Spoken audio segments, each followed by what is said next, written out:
Welcome back to Whitt Acres. Today I'm going to take you on a full tour of my backyard water feature.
I also have a mini patio pond right here with a couple of shabunkin goldfish in there.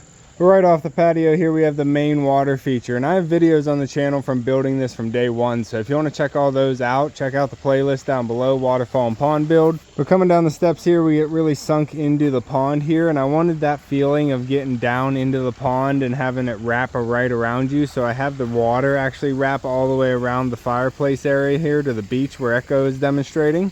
But my pond has a little bit more going on than many ponds do, so we're going to start here up at the top of the stream. This is the bog filter. I don't have the proper lid on it yet, but underneath those little ripples is a big drum that sits down about 35-40 inches into the ground, and a big bed of gravel sits on top of it. The water comes in and gets pumped into that barrel and down into the bottom of that gravel, and it has to sift up through that gravel. Right now that lid is letting a lot of the water come right through.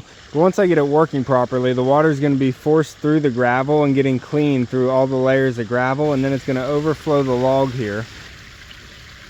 After overflowing the log, it'll drop into the main body of the stream here that I call it, with the bedrock that you can see, some flat stones. Right now we're about 4 inches lower than full here on the pond, so you can see a lot more of the edging, and the stream's a lot more shallow. Underneath that big flat rock is the first cave, so we have a fish cave in there that goes well over a foot, the full length of that rock it goes in, so we have a nice hiding spot for the fish, and then it comes out into the waterfalls. I did a lot of work on these waterfalls, trying to get a lot of different styles of falls going, as well as different angles so you could see them from different spots that you were sitting around here. Starting on the right here, we have this flat stone where you get to see the water come all the way across the flat stone. You get to see it ripple across the different shapes in the stone. And it also has a nice little switchback knuckle right behind it. This cornerstone here I wanted to be just high enough so it would stay dry and split the water across it. And the majority of the falls goes right over this nice sheet falls. And then the other side trickles over, adding water to this flat stone, as well as trickling down and glancing off this rounded off stone. So I put this stone here because it looks like it's been worn over the years from water.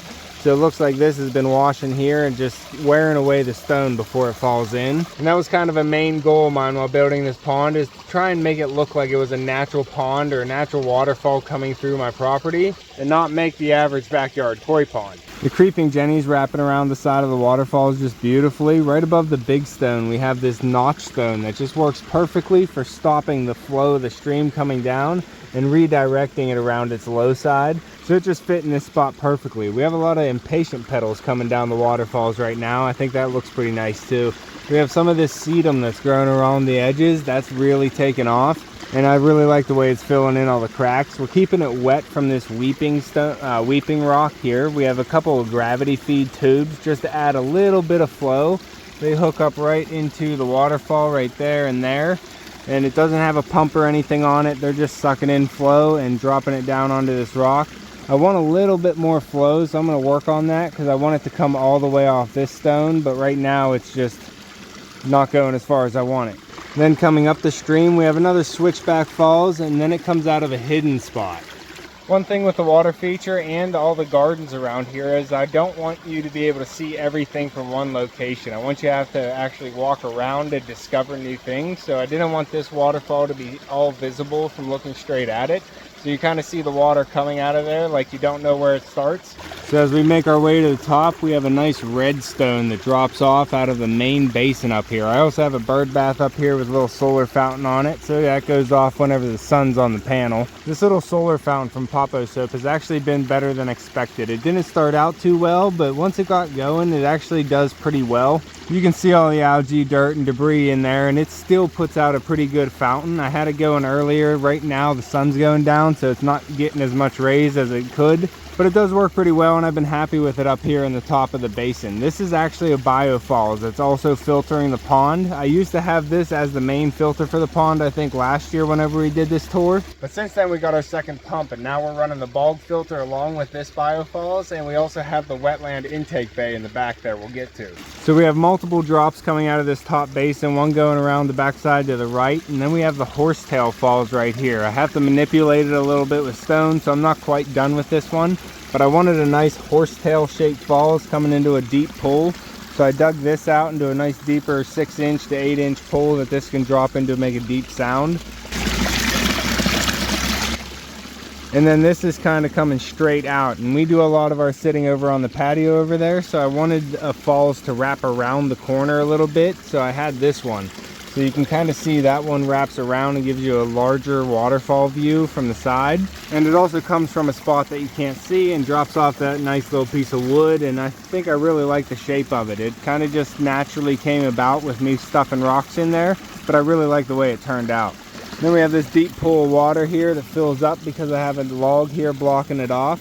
I think I might end up putting some minnows in here to try and eat the mosquitoes larvae, but I don't know if they'll just stay in or they'll just float right out. They can swim out, but I'm wondering if they might stay in there. We're always playing with nature here at Whittaker, so if you want to follow along, make sure to subscribe down below. Once that basin fills up, it overflows that log and comes over this stone where it has a natural outcropping right here, so it fills up that whole plane there. But the end of it is not level, so it kind of breaks up and doesn't give me an even sheet falls. So my plan is to use some hydraulic cement. I did try and use some grout, but that didn't work. But I'm going to be trying to use some hydraulic cement and reshape that stone a little bit so I can get a level edge, and then I might be able to get a nice perfect mirrored sheet falls coming off of it. It actually looked really good when it was a sheet falls. We had a bunch of algae on the waterfalls because it's all shallow up there, so it really takes on the algae first. The shallow water heats up and then the algae grows, but it had a nice sheet falls across there because the algae build up. But right now I have it all cleaned off and pressure washed, so you can see what it actually does. We do have a variable speed water pump, and it is going at full speed right now on level 10, so that's 8,000 gallons per hour that the waterfall is putting out. And I do have a pretty significant leak in the pipe. So not only does the waterfall have a lot of different drops that takes the flow away from each other, I have a pretty significant leak in my pipe that's taken probably 1,000 gallons away from the waterfall. But the water quality is really good. I have algae growth all over the stones, but I don't think that's really a problem. Any natural pond is going to have algae, and all that's really doing is cleaning the water and giving my fish a constant food source. It's a little unsightly, and I have it cleaned up pretty good right now, but it does get a little out of control during the hot weather in the summer. But the fish in here look pretty happy and healthy. We have the koi growing really fast now. We just put them in a few weeks ago, and a bunch of the goldfish as well are getting bigger. Some of the sarasas as well as the shabunkin. We have one shabunkin. I know I started with 3 when I started growing them out, but whenever we transferred them into the pond here, we only have the one shabunkin. But I'm going to get the GoPro out and try and get some underwater footage of the fish in the fish cave so you can see everything going on in the pond.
And I did put a set of aerators in here for the pond because I was doing a lot of cleaning out and stirring up everything, so I wanted enough oxygen in the pond so it didn't hurt the fish. This stone I'm standing on is the feeding stone, or my cantilever stone, that's hanging over the wall. I had this nice big stone, so I figured out a way I could set it in there and have it dangle over the wall and not be able to kick your feet, or be able to kick your feet without hitting the wall behind you. And the other main feature of the pond is going off, the geyser.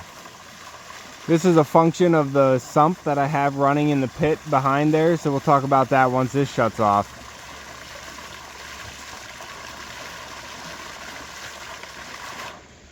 I like that.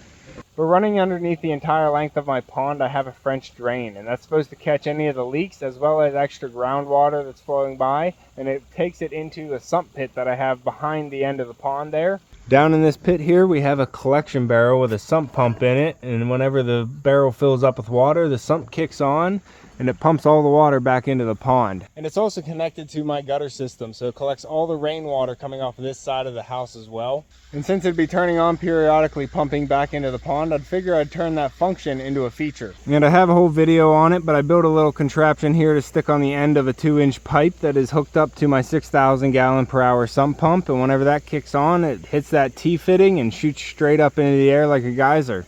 I think it's an awesome feature, as well as adding a ton of oxygen to the pond every time it turns on. And I'm hoping that it turns on and scares off any blue herons that are sitting there waiting for my fish. But this stone is not the only thing that cantilevers over the pond, but I also wanted to have a pier or a dock that we could sit on. So we have a wooden dock here that I made out of some old wood that was up at my grandma's house. It not only sits on the stone wall of the pond here, but I built a 4x4 foundation to tie everything together, and then I staked all the back of the 4x4s into the ground with some rebar. I stained it up the cedar color that I make everything on the property here, and I think it really helps you get right up into the water. Right after the pier, we have the beach, and I wanted a sand beach so I could put my toes in the water, but Echo Pup really ended up liking the beach. So he always comes into the sand here, gets his drink, and then he's always laying in the dry sand. Just not right now. He was just there, I swear. And I have had people ask me for an update on the beach here and if I liked it or not. And I think my biggest complaint with the beach is I should have went bigger. I only went with the size of liner that I had available to me. But if I had more liner, I would have made the wet area of the beach bigger. I wanted a beach so you can make sandcastles and stuff whenever the kids come over, and they actually did come over and do all that, and it worked really well. But there isn't that much area actually in the water. So if I had the space or the liner, I would have made my whole wet area of the beach bigger. But the minnows have really been loving the water next to the beach, as well as all these bees. Look at them. They're just covering the sand.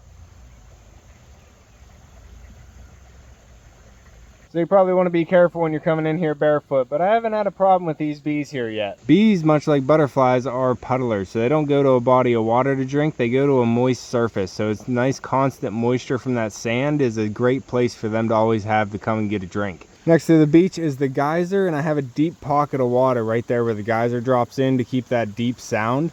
It flows right around that big stone into the intake bay. And this intake bay is where I have the leak on my pump. So this rag isn't in here for any other reason, just to cover up this big old leak I have in the pipe.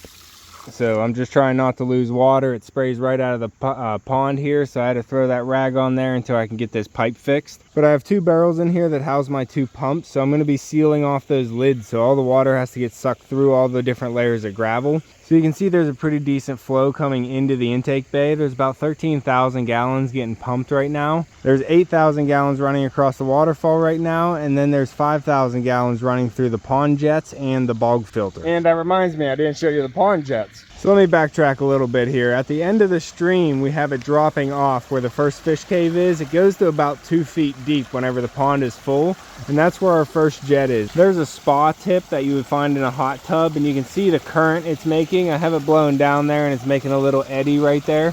But as the water came down the stream, I wanted to help push it as the waterfall was coming in. Instead of it all just stirring here, I was trying to give it a little bit of extra flow to push it on down through the rest of the pond. Hey pup, how you doing, buddy? I know, mosquitoes are bad out here. Right below this aerator is another fish cave. That's fish cave number 2. We have a couple little fish in front of it. Those are where the feeder fish for my bass. We have a bass in here as well, a largemouth bass, 2 little bluegill that are growing up in here. Oh, there he is. There's my largemouth bass. Hopefully he leaves all my koi and goldfish alone. He's only supposed to eat the feeders, so he's swimming around doing pretty good so far. I've only lost one koi since I put them all in. He's going to use that cave right now.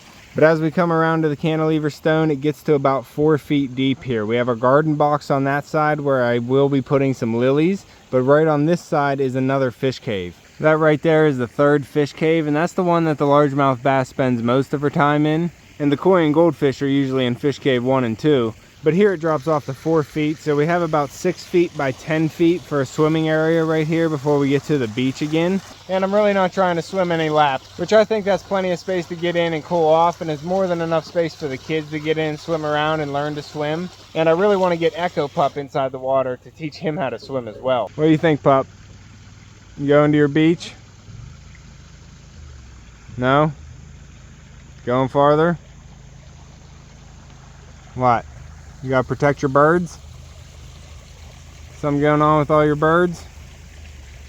And my last jet is over here at the bottom of the beach. This is the deepest spot, and it's a big sheer wall that then all the water has to get lifted up and go over to the pump. It doesn't all work perfectly yet, so there are some tweaks I need to make. Last but not least, I do have an overflow pipe down here underneath this stone. I have it buried in gravel so stuff doesn't get sucked through it. Right there's the plastic of the pipe, and you can see how high it is compared to the level of the water right now. The water should be up on top of this stone, and that's where the pipe is. So you can see we're down at least 4 inches, and we haven't been getting a lot of rain. So I do top the pond off with some well water whenever I can. And our little succulent garden's doing well. It almost got taken over by the gourd, but I've been pruning it back, trying to keep that little succulent garden highlighted. And the weeping log needs a little bit of work. I had the hose right there. It gravity flows down into this log that I drilled out, but it kind of wore away the inside of this log back here, and it was leaking the wrong direction. So I need to try and seal the bottom of this log so I can get the water to flow on top and then into the pond, because it wore away the back side of the log and it started leaking out of the pond. Hey, duck. But I think that about covers it, huh, Pop? You're just laying in your beach, buddy. You love your beach. But I think that's going to be all for this one. If you have any questions about the pond, I'll be sure to answer them. Leave a comment down below. If you want to see all the videos on how the pond was built, if you want to see the garden finished, and if you want to see the garden tour that I'm going to be putting out of all the gardens around the property next video, make sure to subscribe down below. Hit that like button before you leave, and you can see me and Echo on the next one. Thanks for watching.